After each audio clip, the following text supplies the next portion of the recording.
What's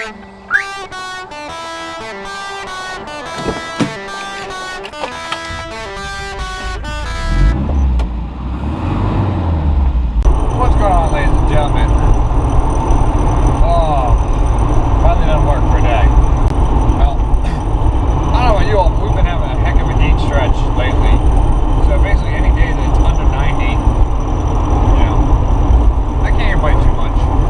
Humidity's down, under 90 degrees, it's a good day. Oh, I guess I should mention, if you don't already know, I'm currently driving my 1987 Volvo 245. Manual transmission because I put one in. Now, for those of you who don't know anything about these cars, they were made for quite a long time. They have a 2.3 liter naturally aspirated inline 4. Now, there were turbo models, but this one is not a turbo model. Obviously, I've done a lot of work on my car. Working on a custom interior, I've done a little bit of performance modding to the suspension, to the engine. Obviously, like I said, I put the manual transmission in. You know, all in all, I've done a fair amount of work, and I love this car, which should come as no surprise to anybody who's watching my videos. I mean, if you've subscribed, you already know this stuff. You already know how much I love this car. If you're not subscribed, you want to learn about a weird car, do me a favor, hit that like button and the notification bell so you get notified when I upload a new video. Because, you know, YouTube algorithms and whatnot. This road sucks. Why'd I go this way? Now, obviously, there's a lot of people who think I'm crazy for driving this car. You know, it's an old car. Right now, because this car is 32 years old, and she boasts an impressive 600,000 miles on the motor, an estimated 500,000 on the transmission. So, you know, a lot of people think I'm nuts for driving this car all the time. And it's not just that I drive this car all the time, but it's that this is my daily driver. And I don't really think much about it. And earlier this morning, I was watching YouTube, as you do if you're a YouTuber, and a video caught my eye. VinWiki Stories. Mr. Ed Bolian, who is currently the Cannonball record holder. The Cannonball being the time race from New York to California. And he did it in a ridiculous time, very impressive. But he's been a big car guy and runs a couple of channels, one of which is for his app, VinWiki Car Stories. They put out car stories. Very cool. By the way, I am in no way affiliated with Ed Bolian, VinWiki Car Stories. I'm not even on the app. Mostly because I think most of them would laugh at me. It's a lot of exotic cars on there, and I'm driving a 30-year-old Volvo station wagon. But his video was on, can you daily drive an exotic? Particularly a Lamborghini. I think it was Lamborghini specifically. And he mentioned some of the downfalls and everything of the idea of daily driving a Lambo.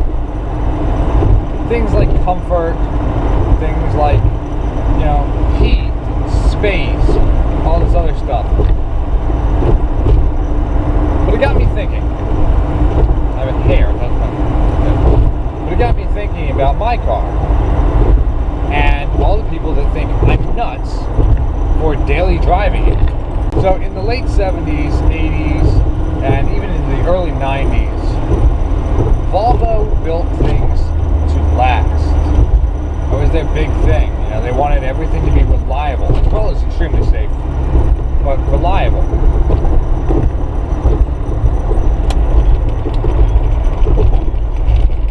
That's why this motor is is made of cast iron. That's why it can have so many miles on it.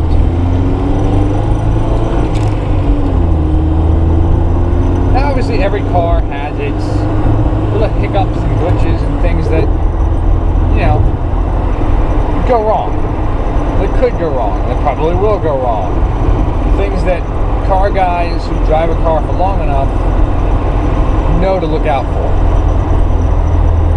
Now, for instance, on this car, there's a blade fuse connected to a wire directly off of my battery that if that fuse goes bad, my fuel pump won't kick on.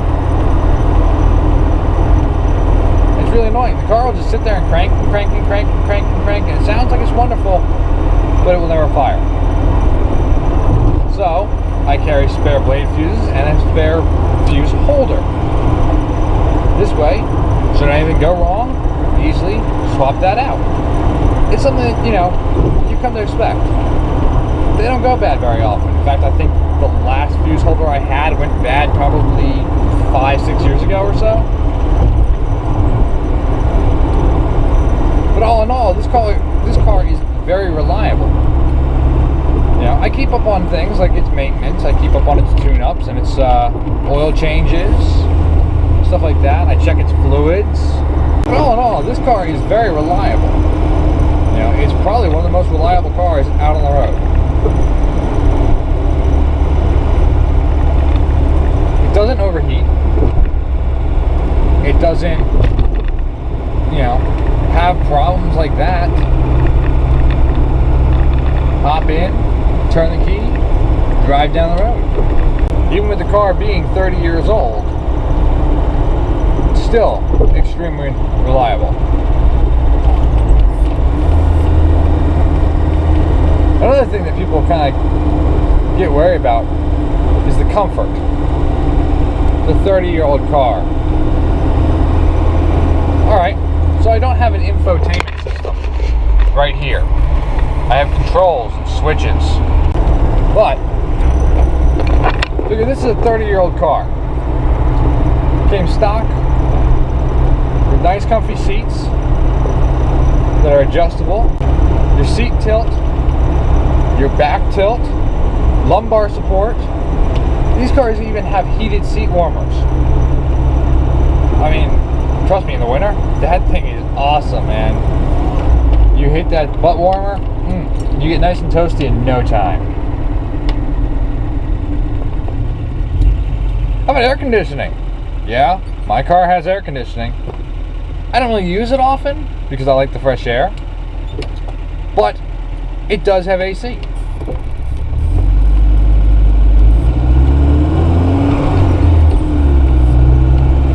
And if you can't tell, look at all the space this car has.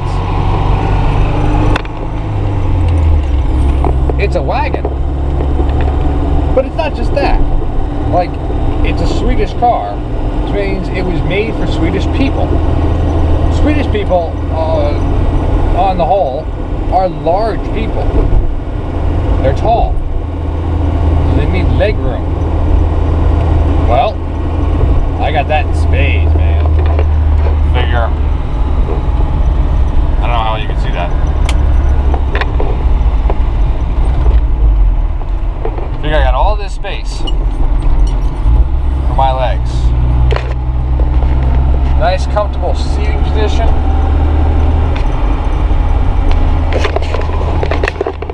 No problem.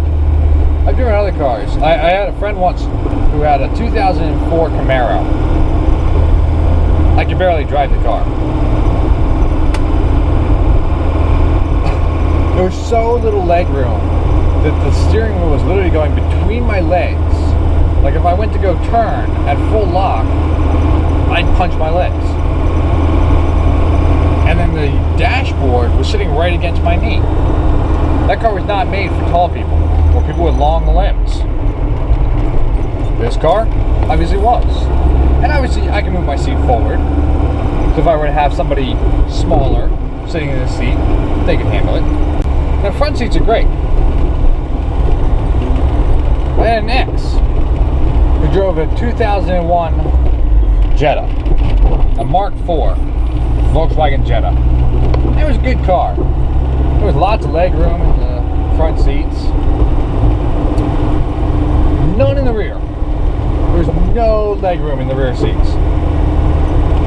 In order for me to have leg room for my legs, nobody could sit behind me because there was just no room at all. This though is not the case with my car.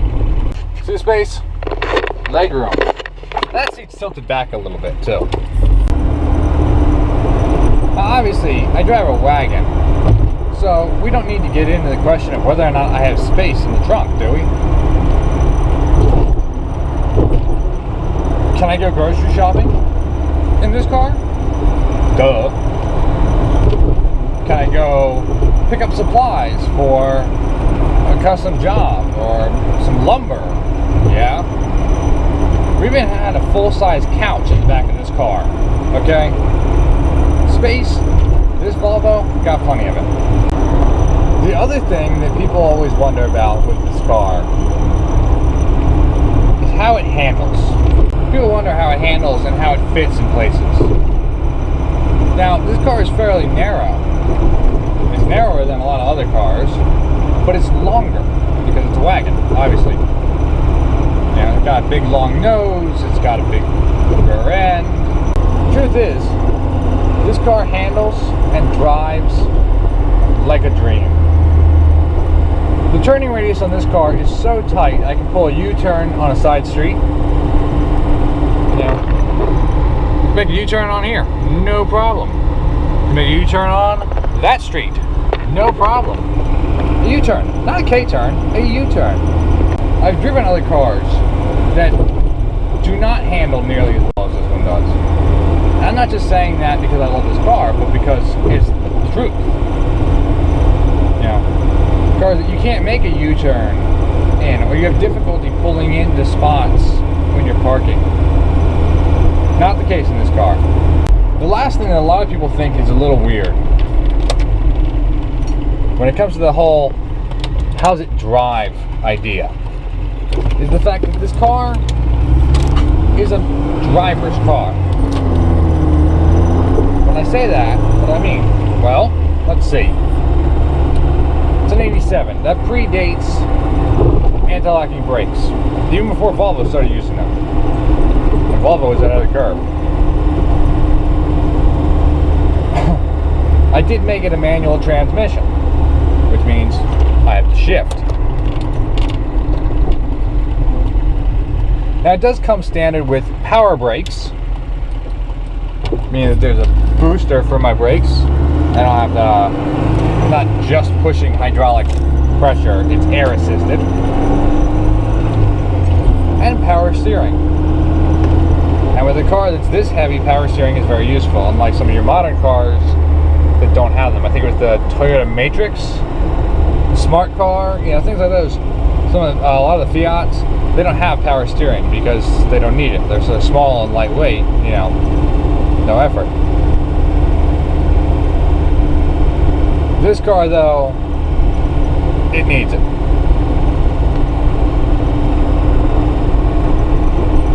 But why would you want to work so hard while you're driving? Well, first of all, I enjoy driving. A lot, actually. I love to drive. I love the experience of driving.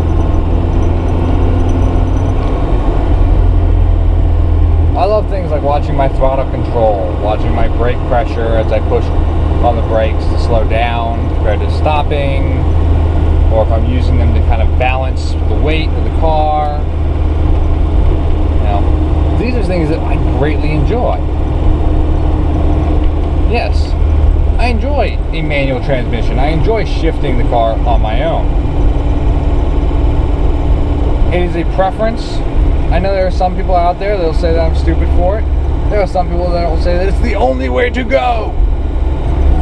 Look, if you want to drive a manual transmission car, fine, go for it. I do believe certain cars should only come in a manual transmission. I realize that the manual trans is kind of dying out these days. But some cars I still think should only be equipped with a manual transmission. But if you want to drive an automatic, drive an automatic. I personally don't want to because I don't enjoy it. I enjoy driving a manual. But it's not any real work. You guys see me. I'm driving down the road, talking to you, holding a camera in my right or my left hand, and I'm shifting with my left or my right. Holding the camera in my left, I'm shifting with my right. I can't shift with my left. I've done that before. You know, I'm even heel toe shifting when I'm downshifting. It's once you learn how to do it, it doesn't take any real effort or thought to actually do it. So, you know, everybody that says, oh, it's so difficult to drive one of those cars, why would you want to work so hard? It's not work. And for me, it's enjoyment. You know, at work, I drive an automatic with anti-locking brakes, and frankly, it's not as much fun to drive. Obviously, with the extra little things I've done to my car, it makes it a little more fun to drive. There's a little more power, a little more pickup. Nice little sound when you hit the throttle.